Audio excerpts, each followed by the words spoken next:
To add something somewhat interesting to our YouTube channel, we've decided to do a series of videos called Failures in the Gaming Industry. In these segments, we'll look at historical failures that have happened throughout video games history in short 5-minute videos. With that in mind, there was no better way to start this video series off than by looking at the infamous E.T. video game.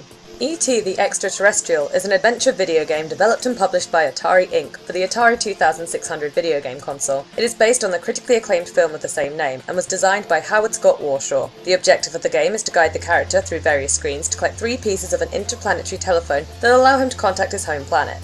The game was developed by Warshaw in only 5 weeks, so it could be released during the Christmas season of 1982, while the E.T. film was still popular. This rushed process led to one of the biggest commercial failures in gaming history. The gameplay of the game is a little strange. You control an alien that's meant to be E.T. and play from a top-down perspective. The objective of the game is moderately simple. You collect 3 pieces of an interplanetary telephone, and the pieces are located randomly throughout various pits. You also have an on-screen energy bar, which will decrease when the alien performs literally any action, whether that be moving, teleporting, or falling into a pit. You can increase E.T.'s energy by collecting Reese's Pieces.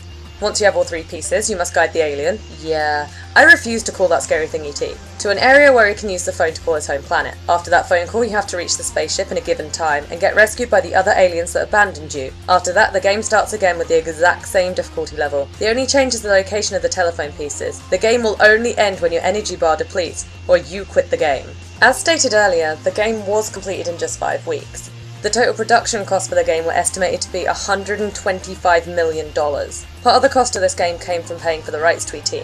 This cost Atari around $20 to $25 million, which for the time was pretty high. Atari made the unwise decision of skipping audience testing for this game and just released it for sale to the general public. The game sold 1.5 million units, making it one of the best-selling Atari 2600 titles around, but between 2.5 and 3.5 million cartridges went unsold. 3.5 million of the 4 million cartridges produced were sent back to the company. Though it was one of the best-selling games for the Atari 2600 and earned Atari $25 million in sales, it resulted in a netted loss of $100 million for the company. The game is considered a failure for a couple of reasons.